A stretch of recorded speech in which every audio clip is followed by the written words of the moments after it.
السلام عليكم ورحمة الله وبركاته. waxaa farxad weyn iyo maanta iyo maamuus in aan xilka si rasmi ah ugu wareejiyo madaxweynaha la doortay ee Puntland mudane Saciid Cabdullaahi Deni. waxaana ku wareejinayaa dhismayaasha madaxtooyooyinka ee magaalada Garowe, Gaalkacyo, Boosaaso iyo Qardho. xarunta taliska ciidamada madaxtooyada oo dhismo gaar ah, ciidamada dawladda oo kala ah daraawiishta, booliiska, asluubta, nabad sugidda iyo ciidanka badda.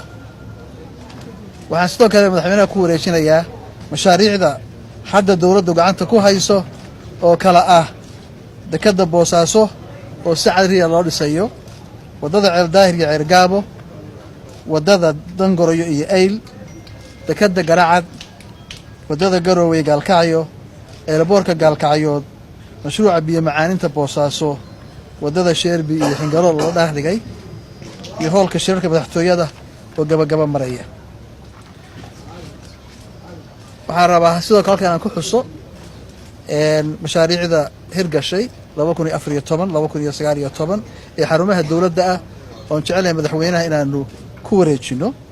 waxa weeye dhismaha cusub ee wasaaradda maaliyadda, wasaaradda haweenka iyo arrimaha qoyska, dhismaha wasaaradda arrimaha gudaha, dhismaha wasaaradda xanaanada xoolaha Garowe, dhismaha wasaaradda dekedda iyo gaadiidka badda ee Boosaaso, laanta socdaalka iyo jinsiyadaha Garowe, iyo dhismaha xarunta naafada. waa example waxyaabaha rabna inaanu ku wareejino ee cusbaa aan rabno in madaxweynuhu uu si rasmi ah ula wareego.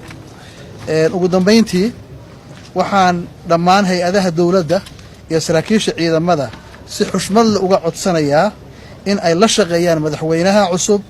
waxaan kaloo ka codsanayaa dadweynaha reer Puntland in madaxweynaha la siiyo waqti, la garab galo, loona duceeyo. madaxweynaha waxaan rab uga baryayaa inuu u fududeeyo hawsha baaxadda leh ee sugaysa. waxaan u caddeynayaa madaxweynaha inaan diyaar u ahay wixii talo iyo tabar ah ee uu iga baahdo. waxaan u rajaynayaa shacabweynaha reer Puntland horumar, baraare iyo nabad waarta. ugu dambayn waxaan cafis weydiisanayaa shacabka reer Puntland, qof kasta oo Soomaali ah oo iga tirsanaya gaf iyo xumaan intii aan xukunka 5 sano aan hayay dawladda Puntland. dalabka cafiskaasi waa niyad ah, niyadayda si hugmaysa u raxaysa. marka cafiskaas ayaan ka codsanaya dadweynaha reer Puntland meel kasta ay joogaan. sidoo kale waxaan leeyahay afallah cama salafa, waxa weeye cafa leeyahay masaabax dadweynaha reer Puntland meel kasta aad joogtaanba madaxweyne soo dhawo.